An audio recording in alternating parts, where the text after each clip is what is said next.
there's a lot of discussion about whether this is like, is this Jordan being kind of sexist, or is this actually kind of, I don't want to call it progressive, but maybe a little more forward thinking than a lot of fantasy at the time that had women like totally relegated to sidelines. Whereas here we have like, there's a lot of like either out and out matriarchies going on, or implied matriarchies, or like the women are in the shadows, but they actually are controlling everything. Women have a lot of power in this world.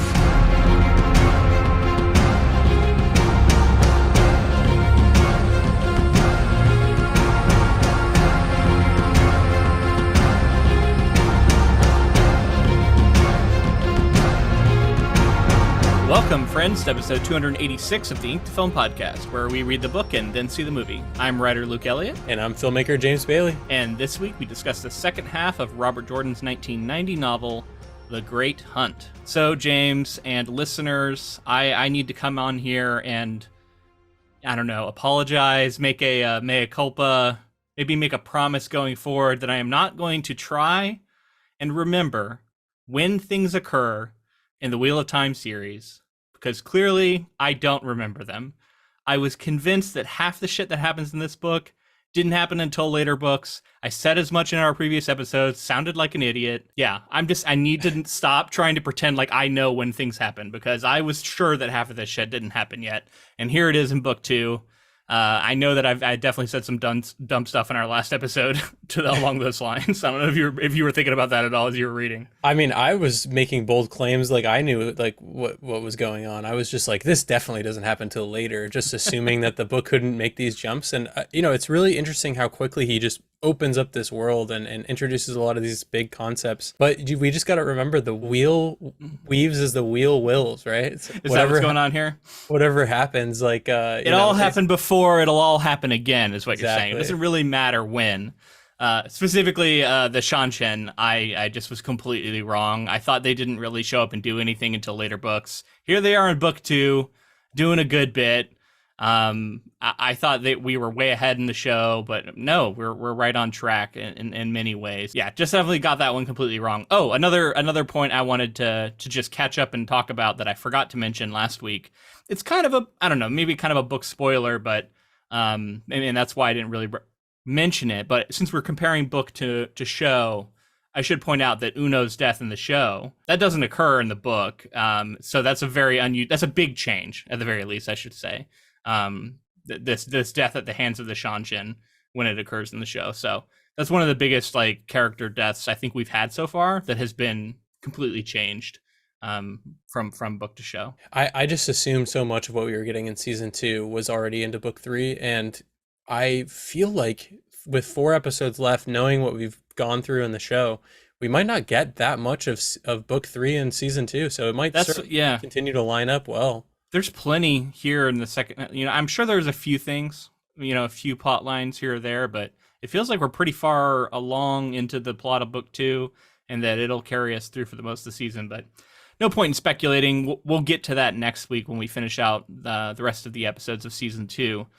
This week we are focusing on closing out the book, and I just want to get your thoughts as a first-time book reader. What were your thoughts on the second half of this book, and maybe in comparison to like The Eye of the World, which we read originally? I think that this story, with the introduction of the Seanchan and the places that they take some of these characters to, they really are changing. Like, I mean, to talk about Nynaeve and to talk about Egwene, like what they get to do in the story, I think makes them so much more well-rounded as characters. And I was really excited to see this big epic finale, and I think it held a lot of the weight of what I wanted in this big fantasy finale here, in a way that maybe even the Eye of the World felt a little smaller in scale. This was like, oh god, this is a big fantasy epic, like firework finale. So pretty big one. Yeah, we get our main character fighting, in essence, the major villain. We get like all this awesome awesome like reveal, but a character who wasn't as important as I expected, which is obviously like leading us into the next one, is Lanfear, this Forsaken that in the show and the book was being set up and was so motivated in Rand's story through the first half. Talking about stuff that might be book 3 stuff, I would expect maybe some of the Lanfear stuff they'll pull from book 3, because yeah, she doesn't do a whole lot here in book 2. There's a little bit of the reveal, but the the story pretty much ends with her, and I'd be surprised if that's the case in the show. It feels like we're going to get a lot more Lanfear in the show. Yeah, I realize so much of the Wheel of Time so far through the first 2 books is, and there's nothing wrong with this. I actually like this about the series, but it's like, go to city, go to local tavern, speak to locals, and like, start to explore the area through that. But each city they go to, that's like the first thing they do, and then they'll sort of build out the rest of the city. But it feels very like a D&D adventure, like very classic go talk to fantasy. the barkeep. And then getting like the Ogier and like their what are they called? Stedding. The Steddings are very cool. As much as I wanted to see Tar-Valon and tons of Tar-Valon, I also like that like Nynaeve and Egwene and some of those other characters weren't just like locked up in that tower for the rest of the book. They got to like globetrot, and I love the ways as a mechanic to do that, because I think many fantasy stories have smartly added something like this to their world so that you can get characters from one spot to another in a practical way that makes them relevant to all aspects of the story if you want them to be. And this is something that like Game of Thrones and like Song of Ice and Fire often, especially in the show, when it comes to the show, people were always like, how did this character get from here to here in 1 month? And this is the way you do that. You have a magical network. And multiple different ways of fast travel. The Portal Stone continues to be just like fascinatingly overpowered. It's interesting. We'll get to that. Yeah, there's a lot of interesting stuff that goes on with the attempts to travel. Yeah, I enjoyed this book. My second time reading it, I think, ever. I think this is one of the books I remember the least. Certain things from the end I did recall, but like a lot of it I either misplaced completely in its spot in the series or I'd completely forgotten about. Yeah, it's a good book, honestly. I think it's right there with Eye of the World as far as like if I were to compare these 2 books. There's a lot of nostalgia built up in like the first part of the Eye of the World and the introduction to a lot of the characters, but I think the finale of book 2 works a little better than the finale of book 1. Yeah. So that's where I'm kind of like, it kind of evens out. Like, I think both of these books are about on the same level. I enjoy this one quite a bit.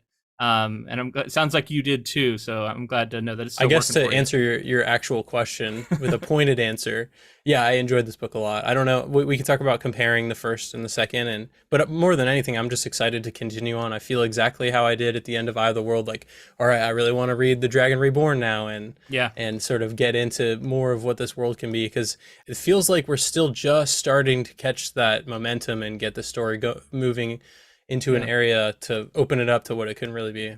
Well, we're still at less than 10% complete of the series, so we're still getting started. All right, well, we got a lot of plot to get into here, so I think we're going to jump right into it because there's a lot to react to, a lot of specifics I want to talk about with you. So at the White Tower, Nynaeve takes the test to become accepted by walking through 3 rings, each of which takes her to a different vision. After this, she is made accepted. Rand and his group travel to Cairhien, along with Selene, who keeps mysteriously disappearing. After reaching the capital, Rand finds Tom Merrilin, whom he thought had been killed. Tom is with his girlfriend and apprenticed Dina. In the city, Rand and Loyal are attacked by Trollocs, and during their escape, destroy the chapter house of the Illuminators Guild. The horn and dagger are once again lost, and Dina is murdered for Tom's involvement with Rand. Meanwhile, the wolves tell Perrin about Rand's location.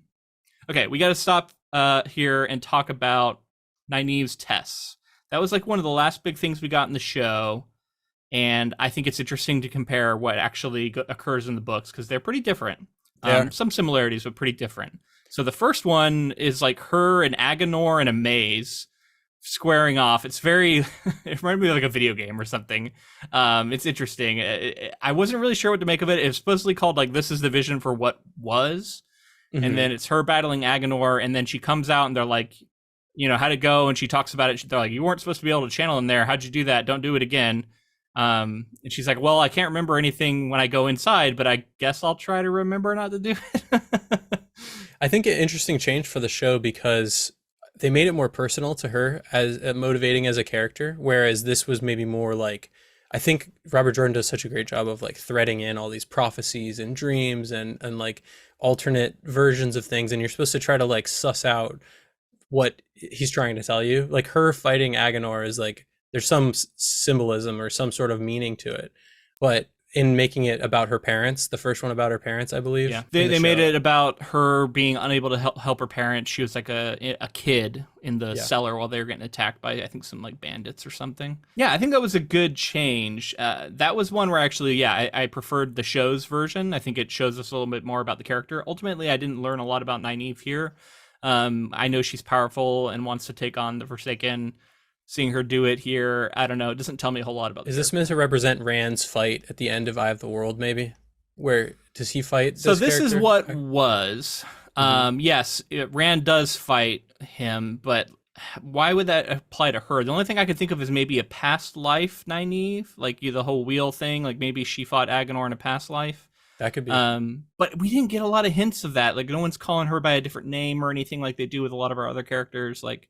Yeah, I was honestly a little bit like, I'm not sure what Robert Jordan was really going for with this and maybe version of the vision here. And something I realized too is he is seeding a lot of things that are probably rewarding on a reread. Like once you read all of the books, then you go back and you read this, you're like, then that's probably that there might be some connective tissue to like some sort of past life or future wheel spin, like you said, that makes this make more sense. I don't know. Or at the very least, it gives you a way to explain it away without having to think too much about it. Sure, yeah. So let's move on to the second vision, though, because the second vision is for what is how they describe it. And Nynaeve goes in and she meets, I forget the character, but there's a character at the inn in Emmons Field. And we learn about this new wisdom who's like a bully and bossing people around, but then maybe also poisoning children to like keep her position. And everyone's afraid of her. She's like ruling through fear as this new wisdom who's taken her place. And Nynaeve is like about to get to confront her. And she has to, instead of confronting her, which she really wants to do, take the arch and leave. And I thought this was I like this version maybe slightly better than what was in the show, but both are okay. Her not being able to save the people who are sick there, that also plays for me. Both show me something interesting about the character, so I kind of like both. And in the show, it was Tam, right? She went back to see Tam, and there was this wisdom that was maybe. Well, she didn't have any magic, and she couldn't really heal. She just had. It was like without she was the giving one people power, the red herb thing that was like hurting them, or at least not helping them. Yeah. When I saw this in the show, I was like, oh, this is probably something. This is like the end of Nynaeve's story in book 2. I bet that's kind of my assumption, was like she was gonna overcome this, and that was gonna be like where she ended book 2. Not even close. There's so much that happens in this book. All right, so let's move on to the third one. So the final vision has her meeting Lan, who is now her husband. It's like a future version of herself, and they have multiple children together. And she's meeting him, and he starts talking about like all this stuff about like how she is actually a queen because, he's the king of the 7 towers, and there's like talk about how like if she goes to talk to Morghese, it's actually like 2 nations, and it needs to be like set up beforehand. And he starts referencing all this stuff that like I don't know, like what were your thoughts on all this knowledge we're getting about like what a potential future might look like for them? I think that's what was cool about it, is that it's what we could potentially see from these characters in the future, and what like their being together could mean for the state of the world at some point. Yeah. Now I believe she misses the arch the first time it appears here, just like in the show. But then it comes back again later, and she does take it the second time. But she has to turn away from Lan because of he's like welcoming her into this life, and she has to force herself back because she knows she has like unfinished business in like the present. She has too much she has to do there. She can't just stay here in this like idyllic future with Lan. And that is like the gut-wrenching decision she has to make to leave. And I think this works a lot better than what we got in the show. In the show, Lan is killed, and so is Mat and Perrin, and she saves her child, tries to save her child and run through the arch, it doesn't work, but like that was what she was attempting to do. Mm-hmm. So ultimately, like, what's the choice for her? She didn't really have much of a choice. That was the only option. And here she has to choose the present over this idyllic future. And I think that's way more interesting to me. Yeah, it makes the character more interesting and have more agency for sure. Like she had a decision to make versus like all this stuff happening to her. I say the tragedy that we see in the show, sacrifice, right? It is a sacrifice. And what we see in the show, the tragedy hits really hard in a totally different way, just because she's holding her child and there's no way that she can hold on to this. And then she's kind of has to run through. And then there's like this whole life that she's lived, which is implied in the book, that she lived all this life. They have kids together, and that's something else that she lost by choosing. She has to like leave. The memories of it are like kind of there. Although I don't think she had the whole thing where it was like she was in there for all these years in the same way that she was in the show. Yeah, it was like an interpretation of it that was a little different, but yeah, I still think the book version works better here. So it's kind of a mixed bag. Like I think book version of Third Vision works better, but I think show version of the First Vision works better, and the second one is kind of a wash. Yeah, very cool though, just to talk about the trials in general. It's cool to know like every Aes Sedai you see has gone through that. Like, okay, it's not just something where you go to the tower and you train and you get good at magic and then you get to rank up and become a sister. You have to actually like do this really hard trial that some people just can't do. You can't, and that shows like not just their magical prowess, but like their mental toughness as well. Yeah, some of the mechanics are a little different. Like I don't think they actually lose sisters lose them into the arches in the book.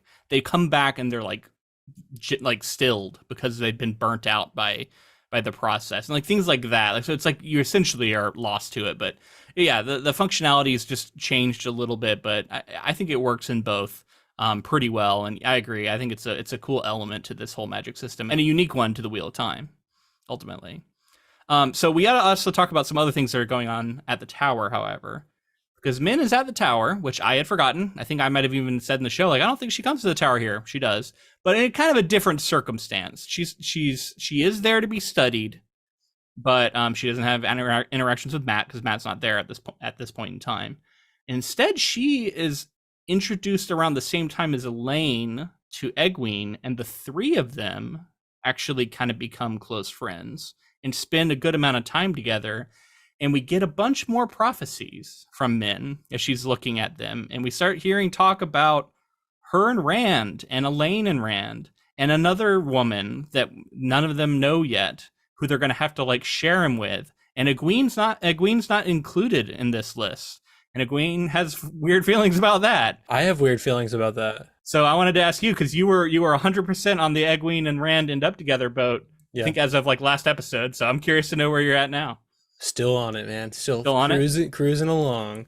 So you're not worried about all these prophecies.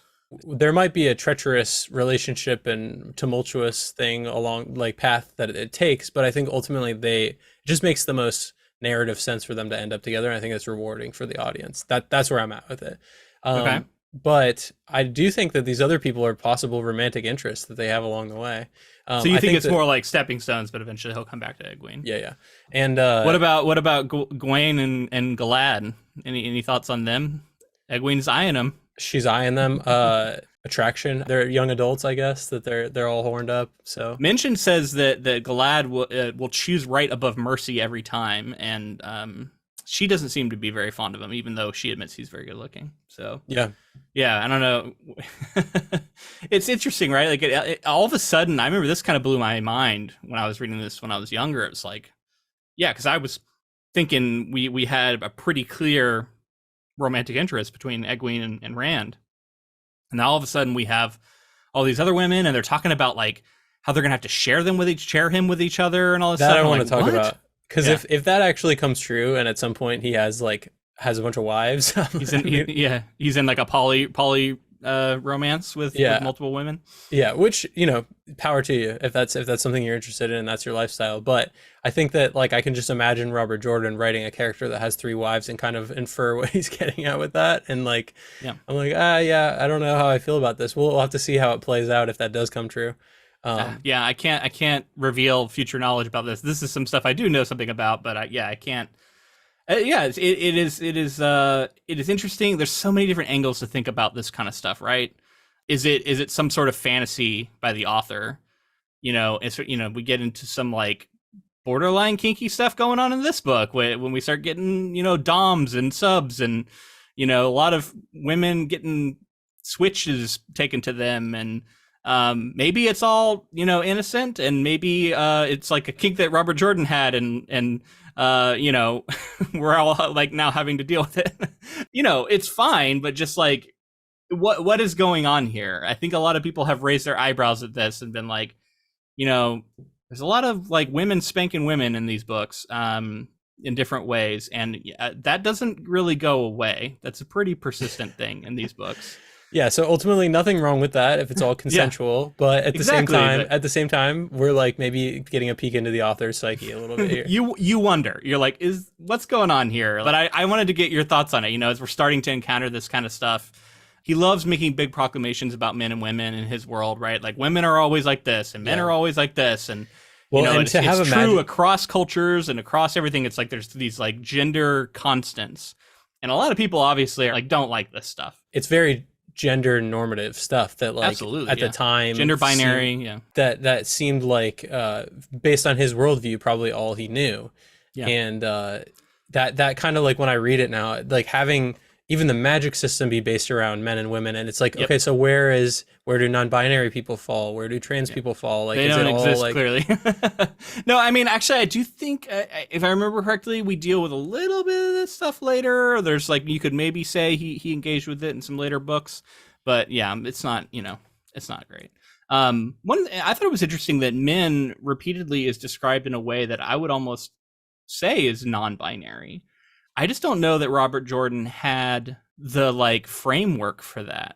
Like maybe he did, but like maybe he didn't feel like he could introduce it into his series. But like, she is one of the few characters who seems to be very openly antagonistic towards like certain elements of gender. Like she doesn't want to wear dresses. She wants to just, wear her pants and not dress like women, and like all the women around her are like kind of like surprised by it, and she wears her hair short, and this to me in a modern series would just be a non-binary character most likely. And like you said, maybe it's just he just didn't have the words or the background to really like bring it all the way there and say like, this is a non-binary character. And it seems to me they're leaning into that in the show as well. Again, okay. I don't know if they've come out and said non-binary, but definitely the portrayal of men in the show has been consistent with that. I would say. Well, I think it's interesting. It's smart to update that, right? If you're gonna adapt this, like that's the advantage is that you get to be like.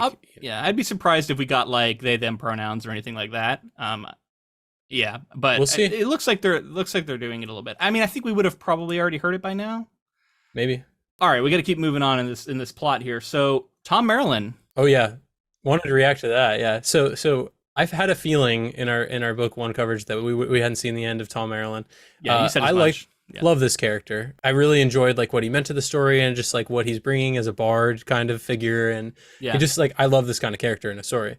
And so when he showed back up, at first I was like, there's no way he just brought him back that quickly. I'm going to assume this is some sort of dream or vision or something like that. And then like, nope, he just keeps popping back up, and he's just really there, and he's there in an inn at some point, and Rand comes across, he's like, holy shit, you're alive. And I love that, it's almost like every time our main characters get to interact with like a Moiraine, you're like, oh wow, this is a really cool chapter. I can't wait to hear like all the information we get. Same thing with Tom. He has like lore knowledge from songs and all this kind of stuff. Tom always has the lore knowledge, and he has like a perspective that we otherwise don't get. He's very worldly. He knows what's going on. He seems very wise. Learn about his brother, some more about his brother, which was fascinating. Yeah, and he's mysterious in many ways. Like his past is mysterious. Where's Moiraine? He keeps asking about Moiraine. She's not with you, huh? Where is she? It also highlights a lot of the changes that have happened since they were last together, because Tom still is kind of thinking he's kind of where he was, and Rand is quickly like, no, I'm pretty different now. Yeah. Like I've come a long way since we last talked, not so many words, like, and Tom has to sort of realize that this isn't just the simple shepherd, even, however many weeks ago he probably saw him. He's already changed quite a bit. Love that right away. He's like, where's my fucking harp? He's like, give me my harp and my flute now. Give it back. I do have to say, though, the whole Dina apprentice / girlfriend situation, It's classic fridging. She's introduced and killed off within, I don't know, 50 pages. Couple chapters. Yeah. I was like, oh, who's this character? I kind of forgot about her. I'm like trying to remember what happens to her, and I'm like, Dina, what did she go and do something? And I'm like trying to remember who she was, and then she dies, and I'm like, oh, well, that's why I don't remember her. She's immediately fridged by just some like random henchmen just to like spur Tom on and make him angry and tortured, and it's a pretty blatant example of this unfortunate trope. Yeah, and I was excited because she was meant to be the first Gleeman that was a woman. Yeah, she wanted to be the first woman Gleeman. Yeah, and I was like, this is cool as hell, man. Let's see where this goes. And then it's nowhere. cut off. Yeah, not only is she his apprentice, but she's also his girlfriend. It was like, I don't know, it was already kind of weird, and then she's just unceremoniously killed. He finds her dead, and like, yes, he throws some daggers and does some cool shit after that, but it didn't work very well for me. And that's where we leave Tom. So we'll see. Hopefully we get better stuff from him in the next book. Yeah. I don't remember, and I'm not going to pretend like I do.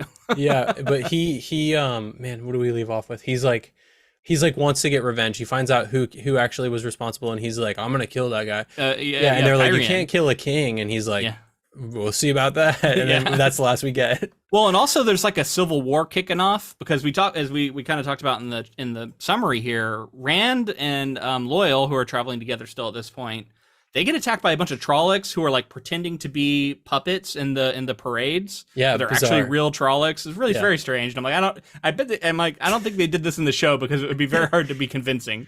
And then they end up blowing up a bunch of fireworks with the Illuminators Guild, and then this like kicks off riots and like maybe another civil war, which we hear about later. That like they kicked off another civil war just by Rand sort of being there.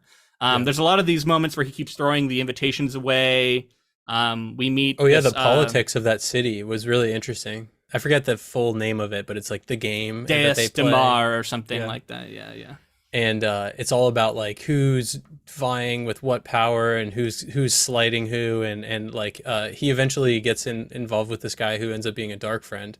Rand. I did love how it was like he just keeps throwing away the invitations, and the people around him like, oh no, you can't throw that one away. That one will, if you throw that one away, it's gonna really. And he throws him away. And he's like, no, God, I can't believe you did that. Well, the next one you really can't throw, and he just throws that one away too. And then like he becomes like, oh, he's a master player of the game. No one's ever played the game like him. And it's just because he doesn't want to, and he keeps saying he doesn't want to. I thought the most clever move was when they needed to buy time, and he like went to the tavern with like both envelopes still sealed, because if he opened one of them or accepted one of them, each faction would like then turn on the other. And interesting to I like how each city's felt very distinct so far. Like this, clearly the game and all this stuff is very distinct to. Well, we hear a little bit of the cool lore about Cairhien. It was there's these ever growing towers. It was described as they were like competing houses were building taller and taller towers, but then they all got burned to the ground during the Ale Wars, however you pronounce it. And then now they're starting to build them back, it sounds like, but they're not what they once were. They once were these just like hugely tall ones that were just like always under construction, which is kind of a neat thing to imagine. Aiel's popping up, and obviously like Rand having some connection to them. They talk about how he looks just like him, and everybody calls him Aiel, so he's got to be Aiel. Well, it's basically confirmed, right? Like we've basically had it confirmed at this point, especially in the show. I was gonna say in the show we definitely did, and so him being Aiel and like all these hearing about them, and then like seeing random Aiel is interesting. But I actually kind of thought leading into the second half of the book and the show that the Aiel and the Seanchan were going to be like related in some way, and like the Aiel were going to be like coming back to reclaim territory. Totally different faction. Different faction. Which is cool, and because like we come to find out that the Seanchan are like, they actually are the descendants of Archer Hawkwing people that are then now coming back and having people swear oaths. But I think if I can, they live on like another continent somewhere. Yeah. Whereas the Aiel live on this continent, they're just in the wastes, which are like the deserts that nobody goes to. And they call it the Threefold Land we hear about. And they say that it's like a test. And they have a bunch of prophecies around a figure that sounds an awful lot like Rand, right? Brings the dawn and all that kind of it's stuff. like he who comes with the dawn, I think that is the name. And yeah, a lot of their prophecies are about a return. Like they're going to leave the wastes and come back when this He Who Comes from the Dawn returns. While we're talking about Seanchan real quick, I mentioned like Archer Hawkwing's like descendants, but it's interesting because we do see, I think they've been somehow distorted in some way. Their messaging has been distorted just based on like how evil some of the shit they're doing seems. Yeah, they've clearly given over fully to like slavery, and that seems to be. I think Robert Jordan is definitely like saying this is a poison to their society, and it makes them quite unlikable. Let me read this next part of the summary here. Perrin and Mat learn that the horn has been taken to Utoman Head. Hoping to get there faster, Rand and Varen attempt to use the 2 way gates, but they are closed to them by the Black Wind. Next, Rand uses a portal stone, but it malfunctions and the group loses time by traveling by way of stone. The Seanchan have occupied the city of Falme. Geoffrey Bornhold is preparing the Children of the Light to take arms against the Seanchan. At the White Tower, Liandrin tells Egwene and Nynaeve that they must travel to Toman Head because the Emond Field Boys are in danger there. Elaine and Min Farshaw, also at the tower, join the group when they travel by Waygate to Falme. Once there, Min and Egwene are betrayed to the Seanchan by Liandrin. Egwene is collared with an Adam, a device used by the Seanchan to control the women who can channel, who they call Damane, or leashed ones. Nynaeve and Elaine escape. We were talking about the traveling here. I wanted to get your thoughts on, there's a moment where they try and use the portal stone, and Rand channels, and we get the flicker moment in the book where we get a lot of flickers, and we see alternate possible lives for Rand. Mm-hmm. And I thought these were kind of illustrative to a little bit more about like what the nature of his role is supposed to be, and also like what could have happened to him had he not made a lot of the choices, or a lot of if characters had done things differently, or things had played out differently, like different versions of his life. And yeah, what were your thoughts on what we saw here? Balsamon keeps telling Rand that I've seen you live and die so many cycles of the wheel and over and all this stuff. And I feel like you can take this as an interpretation of like, these are possible lives that he did live, or these are possible lives that could have been had he made different decisions. But yeah, interesting, because especially because when we get out of it, everyone's had multiple different lives. And I was just thinking about like, if you cognitively can hold on to all of those lives that you lived, he lived to be an old man in a bunch of them, like how that changes you fundamentally as like a living sentient being. Yeah, I don't know if he like experienced all of that time, or if it was just like jumping through snapshots. Maybe snapshots from it. Well, so Perrin mentions like, oh, there's some things that like you can't avoid. There's some things that always certain happen. Things that are always there and always. And happen. I kept noticing that Rand kept getting this waste disease. He kept like losing fingers and like wasting away. Because he can channel in like every version. It's just that whether or not he ever learns the truth of it, or if it's just like it like, because he's always kind of mad. He kind of becomes like a crazy hermit in a few of them. He's the guy that, you know, everybody thinks is like given to dark, violent moods. He's kind of dangerous. He's also he lives with Egwene and has a family with her in another version. He's a farmer. He's a soldier. All kinds of stuff. There's one where he becomes a member of the Queen's Guard. He actually does leave Emond's Field. Mm-hmm. And he is like there to protect Elaine, but she's like not allowed to look at him. He's looking at her, but she's not allowed to look at him because she's like married to some like shitty guy, some shitty prince. And then he ends up like trying to defend her from the Seanchan and gets destroyed by the high level magic out of him, like throwing fireballs. And that one he's like learned to channel a little bit. Yeah. But like in none of those is he the Dragon Reborn, right? None of those is he like, or he is, but like none of those he like has embraced who he is and like, you know, leaned into it. And it seems like, you know, that's his fate. And so this is showing him like the lives he could have if he were to turn away from it. And his whole book, he's been like wanting to turn away from it and like, you know, denying the reality of it over and over again to some extent. Yeah. And all these characters go through it too. Mat is like, I would never betray you to Rand. Like, so clearly there were versions of his life where he did. And I love where Mat kind of teeters at this point in the story, especially after we see him like kill somebody with the dagger. And I'm like, okay, we're getting some dark powers out of Mat. Yeah. Yeah. I like that he's Well, gonna like teeter on the precipice of like, is he good, is he bad? But ultimately, what I assume would be hopefully using bad powers against bad people for the light side is pretty cool. he is, you know, Matt has a very interesting arc throughout the series that I will try not to spoil. Yeah. But I did notice with Matt how the show has quickly dispensed with some of this dagger stuff. Like he is kind of a bummer throughout a lot of this book, because he is still chasing the dagger basically all the way up till the end. And I think in the show we've already kind of started to move past the dagger. It feels like we're I think the show runner Rafe Judkins has realized that, like, yeah, we probably spend too long futzing around with this dagger with Matt. Like, it has its moment to be important, but then we need to move on from it and start getting into other more interesting stuff with him. Yeah. Well, and the dagger's influence can still be there, and the evil shadow over him can still be there, even if it's not specifically about the magical item. Yeah. Well, like specifically, he's dying unless he gets it again. Like throughout this entire book, it's like a ticking clock. They're having to go there because he's wasting away and he's physically ill, and like we've already gotten past all of that in the show. And we've Like, talked at about the it in end of the book, they're going to Tarvalon to like with the dagger to get him. Yeah. And that's like that has already happened in the show. And I think another smart change in the show too was like they decided to split off the Rand, Perrin, and Matt. Like the fact that they were largely together a lot in this book, Yeah, makes it like often I just felt like it was Rand's story, and like Perrin and Matt are so far to the sidelines. Still, yeah, and that was the case in Eye of the World, and it continues to be the case somewhat here, where it still feels like the Rand show. And I like that the show's made a decision to kind of separate the storylines out and give them their own individual stuff. And I'm excited to see more of all of the characters. I mean, I want to see more of Rand too, but I want to see more of all the other characters in upcoming books. Yeah. So we do actually meet some Aiel men. There's a few different encounters.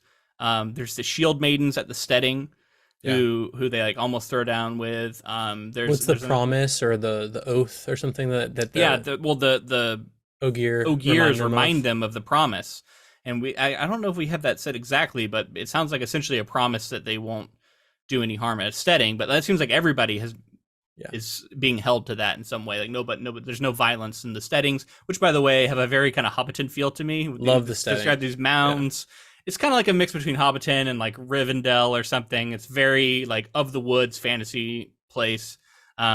You know, you walk in there and you can feel that you're in like a magical place where there's no violence. Can't tap into the one power, the one source. It's really cool that it's like that's where you want to hang out, man. In a world that's at war, you just want to chill in one of those and just like relax and hang out with your Ogier buddies. Yeah, and speaking of that, Loyal has got the eyes for a girl Ogier that he meets. Yeah, love the culture again, like the women like arranging marriages with their mothers, and the men have no say in it. I think is pretty cool. And just like, so there's like a moment where Rand's like, that's not how we do it, and then he like reviews things and he's like, oh, actually that is kind of how we do it.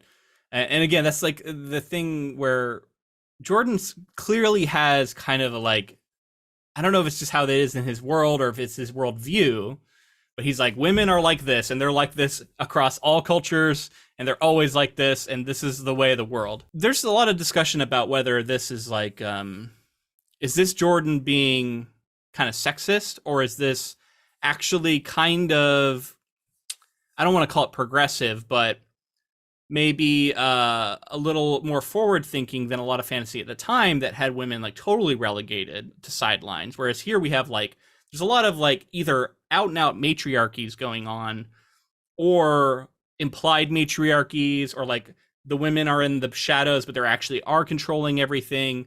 Women have a lot of power in this world, clearly. So yeah, I don't know. What are your thoughts on that? Does this seem like it's is it refreshing to you to put it in context of other fantasy at the time or not? I don't have like a massive background in this, so it's like I don't feel like I can say whether he is being progressive or not.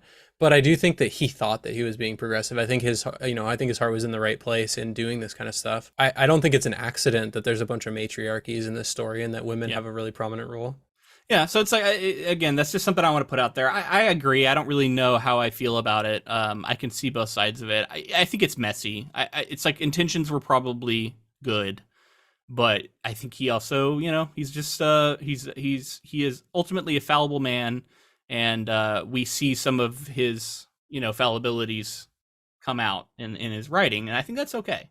It doesn't make the writing bad. I want to talk about the fact that like they couldn't jump into the ways because of Machin Shin, Yeah, the the Black Dark Wind. Death or Death Wind or whatever it is. It's like this entity of its own, but then it's also like listening to Padan Fain. And my theory was the reason it kept showing up at the gates that they were trying to go to is because of Padan Fain, but specifically Padan Fain saying like, "Do you want the dragon reborn?"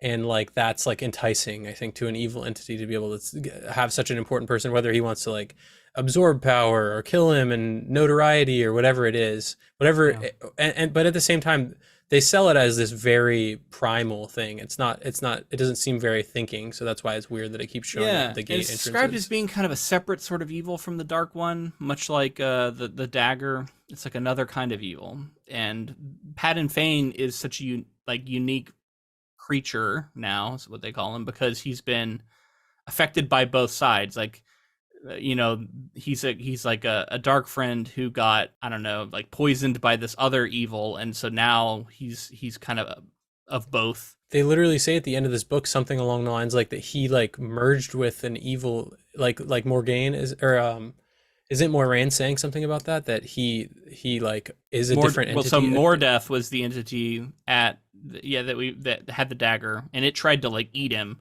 and instead he became like what he is now. Yeah, he like absorbed Mordeath or something, and they're like the same being or something. Yeah.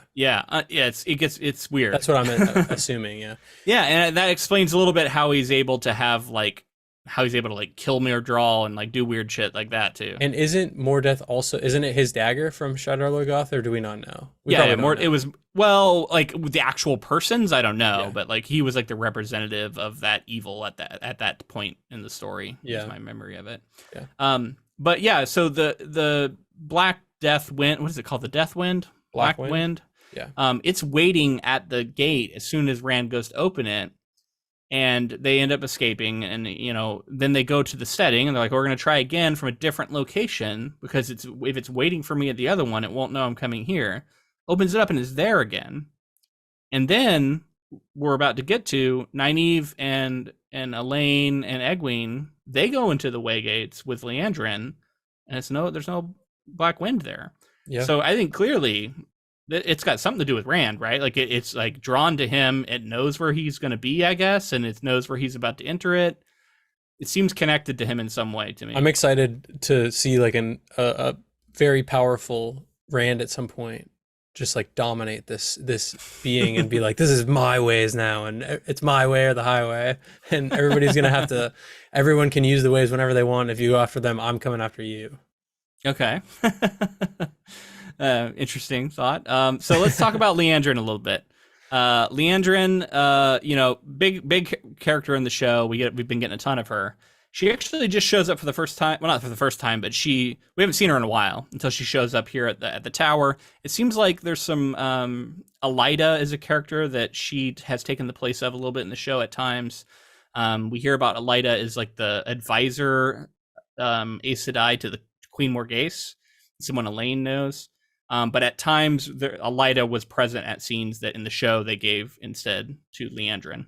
But this is something that was happening in the show last we left. I think we left stuff in the last episode. She was saying we got to go to Toman Head and basically knocks them all out with a blast of power in the show.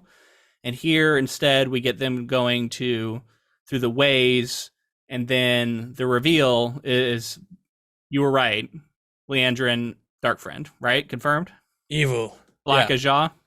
Yeah, I mean, did they... I don't know if they out and out said Black Ajah, but she clearly says, "I'm working with the Dark One to the Seanchan and everything like that," and agrees, so... And this is that character from the show, Lady Turoth, I think they say is her name. And this is the one we met, I think, on the pyramid thing in the show. And she hands over Egwene, and we learn about the Adam and the Soldam and the Damane. And how that leashing works and everything. It's super fucked up, yeah. So I kind of knew that they were gagged and they were being used for the magic, but I didn't understand like the level to which they're being controlled and the way that like they can manipulate their feelings and torture them and all the other things that they can do with this Adam or whatever. Well, we start hearing about how they have leashed Aes Sedai in the past, and it sounds like their goal is to leash all the Aes Sedai. They want to like burn the White Tower to the ground and leash all the Aes Sedai and make them all like minions of the Seanchan. Yeah, it's crazy. I'll be excited to see like what led to their spiral to this like evil, slave forward culture. Like what? Like, well, so clearly it's kind of an extrapolation I was realizing of like how the women treat the men in the rest of the world, and that it's like, oh, they're dangerous. It's for their own good. They need to be gentled or they need to be controlled. They can't be allowed to like wreak havoc. It's just kind of that, except for the Seanchan, they look at women who can channel and see the same thing. It's too dangerous to let them be out of control. They need to be under the control of the Empress, which it seems like this is an empire led by an Empress. We hear talk about the Empress's daughter, Tuon, at one point. And we hear a few references to their hierarchy and how they're back in Seanchan. Seems like they haven't come over yet, but they're talking about going back over there, making like gifts to her. Turok, I think, has been introduced here at some point. He's this other Seanchan, I guess, lord who's like a collector, and he also has mentioned her a few times in his interactions with Damane, who he is at Toman Head or Falme, like has taken residence there. And it seems like, I wonder if that character is going to be combined with Turoth in the show. Like we might just make this one character. But right now it's two. So yeah, more thoughts on the Seanchan. I want to know, in the now that you know a little more about them, what do you think of them, and what are you looking forward to in the show? Again, motives. Like, why are they doing this? At first I was kind of, I saw this invading force, and I was like, they're reclaiming their territory. I'm like, I'm for that, man. I'm like, fuck it. Like, it sounds like some people rolled in and forced you out. Like, take your, come back in and be like a player on the stage and try to take back some of your land. And then very quickly I was like, oh shit, but they're like those aren't like prisoners or anything like this. They're just going and kidnapping people and turning them into like full-on slaves, and again, the torture. Well, especially those who can channel, but it does seem like, even because they have this, we see the occupied city, and they have this like whole thing where you just have to like bow to them, but they like let people like carry weapons and stuff because they basically consider them not a threat as long as they're like, saying the right things. Yeah, and their servants are like, it reminds me of like Egyptian a little bit, in the sense of like they're like sworn to serve them in death or something, and so like if like one of them dies, they're gonna kill themselves. Yeah, exactly like the pharaohs. Yeah, that kind of thing. I think he was maybe playing with that, or maybe some other cultures. I'm not sure. Again, to tie them into this whole Archer Hawkwing descendants thing, I just am like, why? He seems like an upstanding gentleman when he shows up later in the book, and I don't understand how his descendant, the armies that I don't know what he was fighting for often. Right? Yeah, he does fight them. You mentioned how the Seanchan see women and that, and I think it's interesting that the children of the light are also see the Aes Sedai as threats and things like that. Yeah. And then they end up fighting each other, even though like the Aes Sedai seems like the common enemy that they share. I do like that, and this is something that I think happens pretty frequently in Jordan's books, where like there will be these groups that have these differing ideas about the world and what they want, and they're at odds with each other, but sometimes they find common enemies, and they'll be uncomfortable allies for a little while, and then they'll end up fighting each other again in the future, and maybe this group that you don't actually like ends up coming to the rescue. And like, I think all of that is pretty true to life, and like how a lot of these like big battles occur, and it's very different than like Lord of the Rings, where you might argue that there's generally just like the forces of good versus the forces of evil, and there's usually like a clear definition between the two. Whereas here, we're already starting to see some complexity to that is getting introduced. And the Children of Light seem, clearly they're not like knocked out and gone, but they took a major blow here, and so did the Seanchan here at the end. Well, let's talk about this last section here, since we've arrived at it. Rand, Ingtar, and the others arrive at Falme, where they aim to reclaim the horn and the dagger. The 5 chosen to go are Ingtar, Hurin, because of his sniffing, Rand, Perrin, and Mat, who looks sickly and pale, having been separated from the dagger for so long, but has all his physical strength and stamina. In the city, Rand sneaks into the building where the horn is being kept, but is found out and gets into a sword fight with the Blade Master High Lord Turok of the Seanchan. Rand manages to defeat Turok and escapes with the horn and the dagger. At the same time, Elaine, Nynaeve, and Min rescue Egwene from the Seanchan, then try to get away from the city. The White Cloaks choose this time to attack, and the heroes are trapped between the Seanchan and the children. In a last desperate chance, Mat blows the Horn of Valir, summoning forth the heroes of the Horn, led by Arthur Hawkwing himself, and including Birgetti Silverbow. I always said Birgette, but then the audiobook, I think, said Birgetti, and I was like, oh, maybe that's how you're supposed to say it. I don't know. The children are easily defeated by the Damane, but the heroes of the Horn then overwhelm the Seanchan, who retreat in haste back to their ships and sail away. Thus, the ghost of Arthur Hawkwing helps to defeat the Seanchan army of the Return, his supposed heirs. An epic sword battle between Rand and Baal-Zaman ensues, an image of which appears in the sky, drawing the attention of all. In the fight, Rand is unable to penetrate the defense of Baal-Zaman and is forced to let his enemy strike a blow in his side in order to defend himself and make an offensive lunge, which becomes a fatal hit. After the battle, Rand gives in to fate and proclaims himself the Dragon Reborn and flies the banner, right? Yep. And we see a bunch of people like swearing oaths to him at the end here. It's very like, I don't know. We've seen this scene in some other fantasies, but it's cool to see for the first time for Rand here. Man, the build up and everything. It was a nice payoff for the journey, and a lot of these prophecies. I've just come to realize that like if you hear a prophecy, not all of them are going to come true, but some of them definitely are coming true.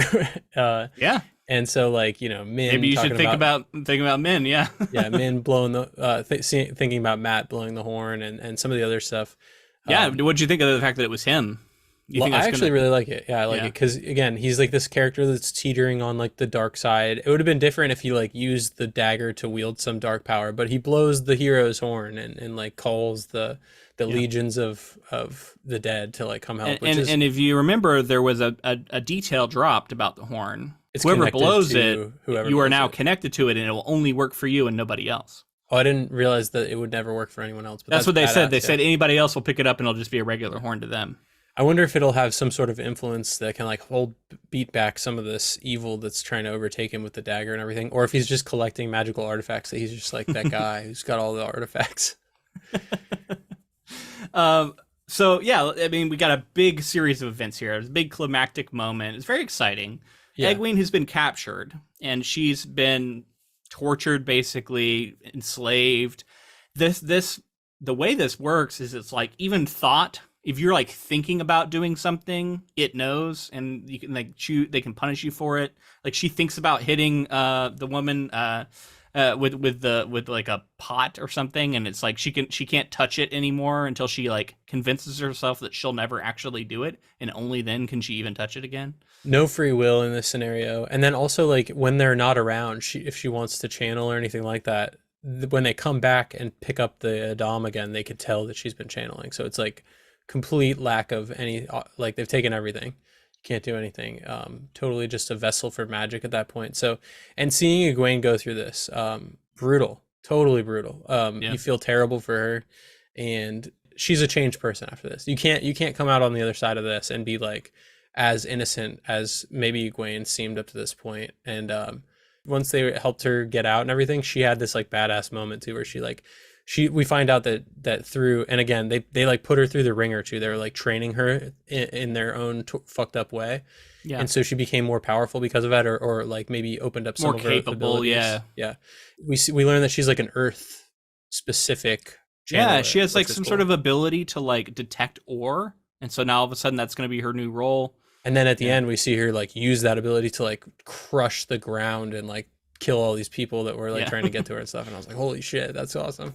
But it still feels terrible for her, and hopefully it's like, you know, something that she can work through. But holy shit, it was crazy. Nynaeve to the rescue. Nynaeve figures out how to take these collars off just after like studying them for a little while. She like basically jumps somebody, takes it off. And then the plan was to put Elaine in one and for her to pretend to be a Soldom, Nynaeve. But to test it out, they put it on the Soldom that they captured. And immediately Nynaeve's like, oh, I'm glad I didn't put this on Elaine. I never should put this on Elaine. This thing is way too terrible. And I do like that Nynaeve is like always, she's like, I feel gross even holding this thing. Yeah, this is such an awful thing to do to a person. And I love the idea of like, this is too bad, even pretend like Elaine, you know what I mean? To put it on Elaine for a second would have been wrong. Right. And then ultimately they leave the two, there's like two of them. These Soldom, yeah. They leave them like chained up in it. And what you come to find out is that they are like, if there's any latent channeling abilities in them, as they use the Adam, is like building their abilities some too. So that when they chain them in some at sort the of end, test that occurs in Seanchan society where the girls who can detect somebody else who can summon are destined to become Soldom, and they have like some sort of way of explaining this as an ability, but come to find out the reason they can detect them is because they themselves can channel, at least to some extent.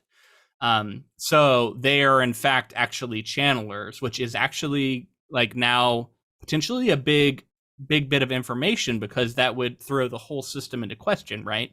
Because the idea is that any channeler should be leashed. right? And that would include all the Soldom who are holding And so leashes. they're leashed at the end there, and they leave them in like the rooms. And basically, like if someone were to come find them and grab onto the Adam, they would realize that they can channel, and then they're basically in the position that they were just torturing people in. So it's kind of a dangling thread going into the future books. Like, what happens with that? Does anybody find out about this? What's the ramifications of it at the very least? And then at the same time that this is happening, Rand is squaring off with a very cinematic. They get, it's like the fight breaks out. All the other characters run off into the other room to fight, so that it's just Rand one-on-one. And come to find out, this Turok guy is a real Blade Master. Yeah. So Rand is now mano a mano with a real Blade Master. What did you think of this sword fight? How did it hold up for you? It was cool. I like found myself just barely not believing that Rand would be able to beat like a full-on Blade Master, but he beats a full-on Blade Master, which I think kind of makes you a Blade Master. So, but it hasn't been confirmed, but I wonder if that's the case, right? Like, if you beat one, does that mean you are one? I mean, he bests him in like without using he doesn't any use the of power. His Sidin. Yeah, he does use the void, which seems to be his like secret once he leans into that, but it's not the power. It's like his like emotionless void that he does. Because before that, he's not doing super well up until that point. He's just able to like hop around and use the techniques that Lan and his dad have taught him, and he's just gotten to that point now where he can, I guess, best this guy. And it was fun, it was a fun, impressive display for Rand, and he's definitely become like very capable very quickly. So like we can see that he's like, he's the dragon. He has all these abilities that he has probably coming his way, but also like in hand to hand, he's also formidable. And so the way this fight is described also uses a lot of these Robert Jordan-esque, sword forms that we hear a lot about. And, it ends with him, I think he employs the bull rushes down the mountain. Bull. Yeah. And then finally the river undercuts the bank. Yeah. Is the blow that wins him the fight. How do you feel about it? Like, do you like it? Do you find it's frustrating to you? No, I don't find it frustrating. I think it's like uniquely this story's thing. I think it's a little hammy, but I don't mind it. Like I actually think it's pretty cool. And like, I think creatively, like thinking poetically and thinking about like what these, it helps you visualize it as a reader, right? Like it's something that like you can see in your mind's eye, and you're like, okay, the bull rush attack. You can kind of tell what that would entail, or something. That one's a little easier for me than the river undercuts the bank. Dexterous. No, so when you think about it though, like if a river like sort of is up against a bank for long enough and it just erodes away the bank, it's like a kind of off balance. That's kind of what I interpreted it as. Okay.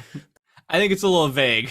Yeah, it definitely is, but I like that it's kind of the word undercuts is in there, so at the very least that leads you to some sort of idea. Right. I guess I can see it being something like a stumbling block for people, but I think it's divisive for some people, but I'll grant that I think it's a clever way to write sword fighting if you're not someone who's actually like a master sword fighter in real life. Yeah. And instead you want to like, again, you're kind of employing some metaphorical language that people can then fill in on their sides. They can imagine what that might look like, and maybe that will sell the fight better than it would have if you tried to go blow by blow, which other authors have tried to do. Some do it well, some don't.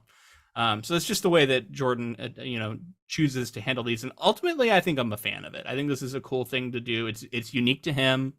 we give him a lot of shit for like, how much he steals from other people sometimes, but like I think this is pretty unique to him. Yeah. I mean, it's creative too, right? Like it's like it's not the same thing over and over. He doesn't have like a secret special move that he keeps using. Like, I'm going to use the, river undercuts the banks every time. It'll be interesting to see how often certain forms show up again and again as the books progress. But yeah, there was like earlier in the story when he was at one of these like regal ball kind of things, these events, that he used like cat walks across the courtyard or something. Yeah, he does that a few times. It's just like a way of walking. Yeah.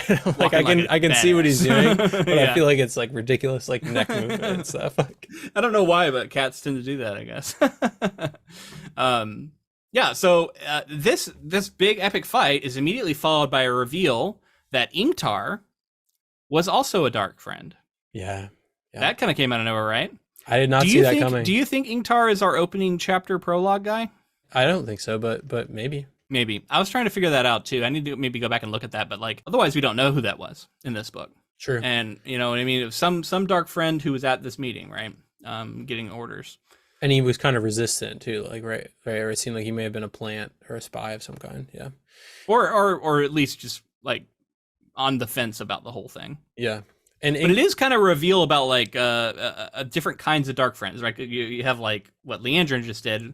But then this version of a dark friend is interesting because he has this whole explanation for why he did it. Yeah. And I found that to be compelling and interesting. Like he wasn't just like evil for evil's sake. He like realized that people, I mean, I don't agree with it, but I can see his motivation obviously. But basically it was that like everyone else was ungrateful and didn't understand what they were going through up there by the blight, holding back the Trollocs and like keeping their way of life, kind of like the wall in Game of Thrones, like keeping everything back, and people just they forget after generations go by. They don't know what's happening up there. And he wanted to make a deal that was going to benefit the Shinnarans in some way, and he felt like somebody had to do it. And of course it's a bad idea, but you can kind of see how he got there. But I also love how it develops, right? Like he turns away from the dark at the end. He turns back to the light, and then he talks to Rand about it, and he's like, look, I fucked up and I want to go out on the side of the light. And I like the moment where Rand is like, it doesn't matter that he's a dark friend. He was my friend, and he, it doesn't like that. What his past doesn't really matter as much as like what he did here, because it obviously helped them in the grand scheme. And he gets to die kind of a hero's death. Rand forgives him at the end, it seems like, or tells him to walk in the light or something. At this point, Rand also he's been like branded on both hands. He gets stabbed in the side. Starting to get a little bit of like the stigmata stuff going on, right? Battle damage, yeah. He's definitely but specifically stigmata. Yeah, like Jesus like figure. Jesus like, yeah. I think there's a lot of playing with a lot of that. I think that will be a continued. As much as he's playing with all these different things and all these different religions, Messiah and Christianity and Jesus is one to keep an eye on for a lot of the stuff that's going on with Rand. But then this all leads up to another big battle, right? As we're escaping, all is lost, and then Mat blows the horn. The companions roll up. I think it's called like the 100 Companions or something. I don't know if they're actually called that in this book, but I think they later get called that. Arthur Hawkwing with the group of a bunch of badasses. It's like they're like, oh, it's only 100 people, but they're like, oh, we could take on an entire army because we're all like the heroes of legend, right? They're all people from the stories that like Tom tells. We've heard some of these names already throughout in different versions. Come out of different characters' mouths. Yeah, and this moment, like in the battles, the multiple battles are going on because Rand's fighting Balsamon at the same time, and the horn is blown, and they're just decimating armies, and then there's lightning bolts and fireballs flying all over the place. Like it's a very cool climactic battle. But I like that Arthur Hawkwing wasn't like silent. I like that he like had some stuff to say, and he's like, look at you. Lose Theron Telamon, like that, we fought side by side before, and the wheel finds us in the same, like they've fought against each other, it sounds like at times, and fought with each other, and I just thought it was very cool. There was a really funny part where he's like, you gotta go fight the Seanchan, you gotta save the woman Egwene, she's a novice and she's in the town, and they all like laugh, and a bunch of them are like, oh, Lose Theron at it again. He loves those women. Yeah, like he always falls in love with somebody like that. Like this is like a pattern for him, and they all laugh about it. So these are all people who've been around and like maybe have lived multiple lives themselves. This is like their true self or something. I don't know. Unclear. The idea of the rules of the horn is interesting to me too, because it's like, so does it only respond to Mat until Mat dies? And can you just blow it whenever and summon them, or like, how does it work? We haven't gotten. I don't know if anybody knows, and we haven't gotten the rules. Yeah. But it was really cool. Seeing the other warriors too, like people were like, "Oh my God, that's so and so," and I recognize that person, and seeing them all come out. Cairhien was like, they're like, "Oh, stay here," and he's like, "No, I think I want to go right into battle with the these 100 companions or whatever." And they're like, "Yeah, sometimes there are new heroes who get added to our number. Like, come join us." And he's like, "Oh shit!" He's like, "I want to be a badass." Yeah. Yeah, I felt good for him. It was cool when Rand was fighting Balsamon too, and he was kind of like feint attacking, and yeah, there's that whole thing about you have to sheathe the blade. We've talked about it a bunch of times throughout this book, so you knew it was coming. Yeah, and then at the end, like he basically lets him stab him. I did think this fight was a lot less exciting as far as blow by blow than the sword master battle. So I kind of like that we have both because they can each kind of take a different route. Here it's like Balsamon, they're fighting, like it's unclear what's actually going on because it's like they're fighting in the sky, but it was in like the clouds, like but flying. Then, like, are they flying? Yeah, even that description said it was like projected into the sky somehow. So I'm like, did someone turn on a big old projector and just happen to have the backdrop of the clouds? A couple of Trollocs got the big projector out. They set it up for him. But clearly this is going to have big ramifications going forward because also we see like there's like stuff being sewn with his face on it. Yeah. Of like to commemorate this moment, and that's being like distributed everywhere. So I was talking about this in one of our previous episodes. I'm excited to see Rand as the dragon. Everyone knows it. It's public knowledge, and like people will be gunning for him, but also he'll have a lot of influence and like how he's going to navigate that and his importance in the world, but also trying to be a interesting and relatable human. Like I think going forward, you're definitely onto something that I think we're about to enter into, if I can remember. Yeah. A very interesting part of the series where Rand has raised his banner, and now it's who believes him, who comes to the call and says, "Yeah, I'm going to join up with the Dragon Reborn. This is actually the Dragon Reborn." Who's going to say, "No, that's not. He's a false dragon." Yeah. It's gonna, you have to imagine it's gonna cause chaos, right? Like, because all these cultures have legends around the Dragon Reborn. Like, it's not like one culture is just like, no, Dragon Reborn, we don't have anything to do with that. No, like every single culture, has some sort of legend about the Dragon Reborn and how it's gonna affect their society. And I'm confident there's other cultures that he'll introduce at some point that we haven't even seen up to this point, and like how that'll sort of reverberate out. But during that fight, whenever he would like go in to like actively fight Balsamon, the army would like do better. Like it seemed like it was so tied to his success in battle. That was interesting. And it's just like it just is showing that everything in the story is so centered around the Taviran, but specifically Rand, and like everywhere he goes, it's like total upheaval of like things are better or things are different, and people follow him or they are like really he against sets off him. a civil war just by being there.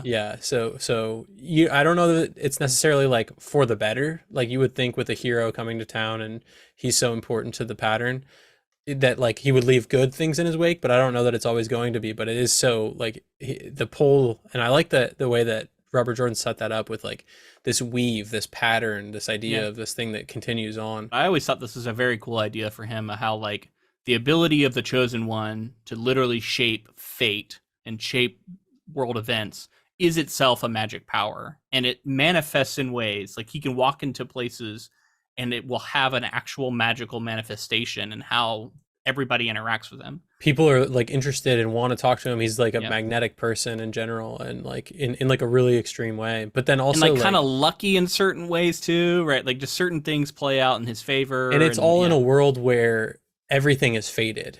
Everything is fated. Everything's gonna go the way it's gonna go. The wheel weaves as the wheel wills, but then there's this character that just like can cut through it if he wants to.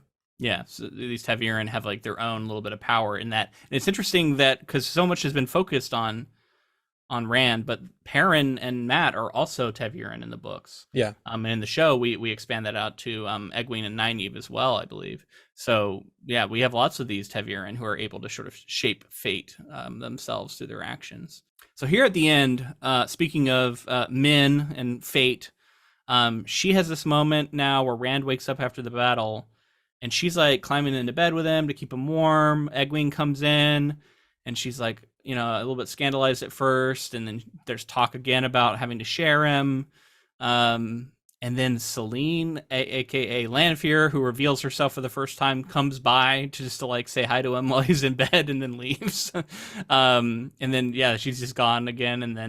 And then he kind of wakes up and he has this moment where he actually does the banner and everything. And Moraine's there. She's kind of been absent for a while, but Moraine and Lan are now there.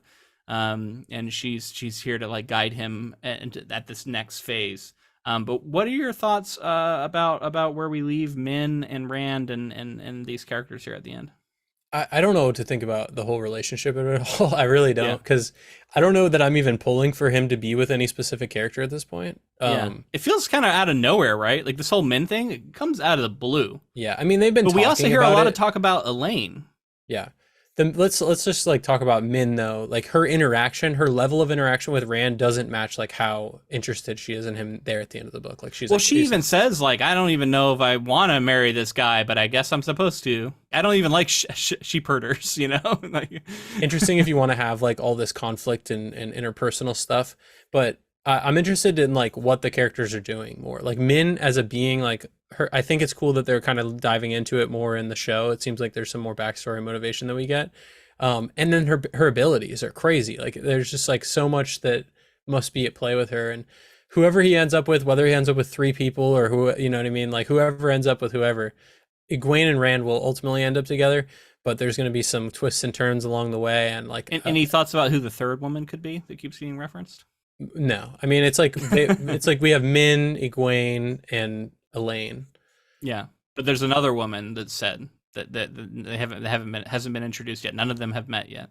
Yeah, I don't know that unless it's it could be anything, unless it's meant to be Lanfear or something crazy like that. Oh, because that was another thing you asked me about in a previous episode was any idea who Lanfear could be this Forsaken and who her relationship, and we get out and out that her that she had a relationship with Luce there in Telamon.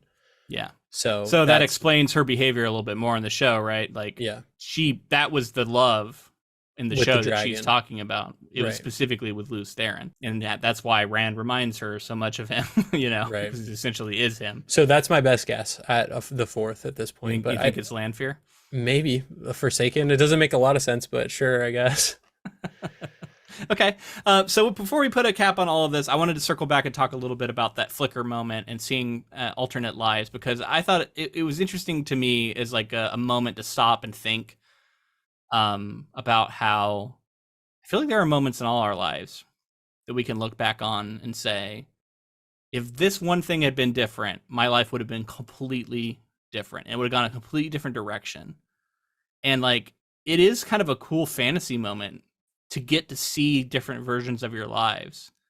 And I was thinking about, like, for me, there's been a few of these. Like there's a moment where like my now wife almost didn't come to the party that I met her at in college. She was like on the fence about it, and like someone convinced her to do it. And it was like, if that hadn't happened, would we have gotten married? Like, would I have like met her and started dating and eventually got married? And if I hadn't gotten married to her, would I be in Oregon? If I wasn't in Oregon, like my entire life is different. You know what I mean? Like, it would be so cool to just to get a glimpse, you know, of like what it would have been like.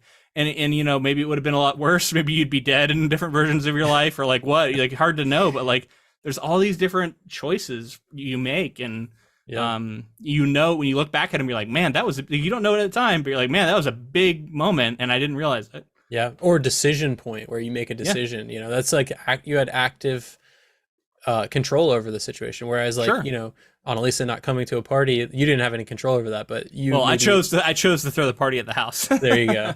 But you know, and or like choosing to go to the grad school I went to, or choosing to sign with the agent that I had formerly, and then that ended up being kind of a mistake in the retrospect. If you really start to like extrapolate out, it could probably be pretty paralyzing too, in terms of being like, oh shit, I have to make sure I make the right choice so that I'm happy. But I think it's a good moment too to like slow down, pause, think about where you're at, be grateful for where you're at, and like all the miracles lined up for you to end up where you are today. What are some for you? What are some big decision points in your life you can think oh my god, on? man, I just like there's been so many, like the decision to I mean, decision to go to a school, decision to start talking to Caitlin, decision, you know what I mean? Decision to pursue something more artistic. You know, I think that that's something that people can sit and think like, oh, what if I was an engineer, or what if I was this, or what if I was that? And maybe I would have made more money, or maybe I would have been more like quote unquote. Do you think there's successful a in that version way, out there of you that did do that? Like, are there other alternate realities? I think there's a version of me that enters the medical field, actually. Yeah, because I almost did that. Like I started taking like pre-medical classes, and some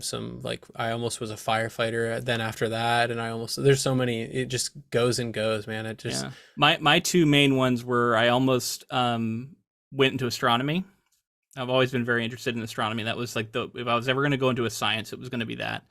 And then probably even closer was psychology. I was almost a psychologist of some kind. I don't know if I would have ended up being a therapist, or probably more likely like someone who is in academia.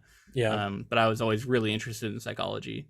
I took a bunch of those courses in college, regardless of, even though it wasn't my major, but I almost majored in it. I definitely heavily considered it. I have another great example. When I was in college, like it's always been film for me. I always wanted to study film. I always wanted to be a filmmaker. But the practical side of me, when I was in university, there was like a path in my program that could lead you into like sports or news instead. And like there was a period of time where I did news, and I worked at a news station, and it was still within the realm of communications and production, but like what I really wanted was to do like narrative filmmaking.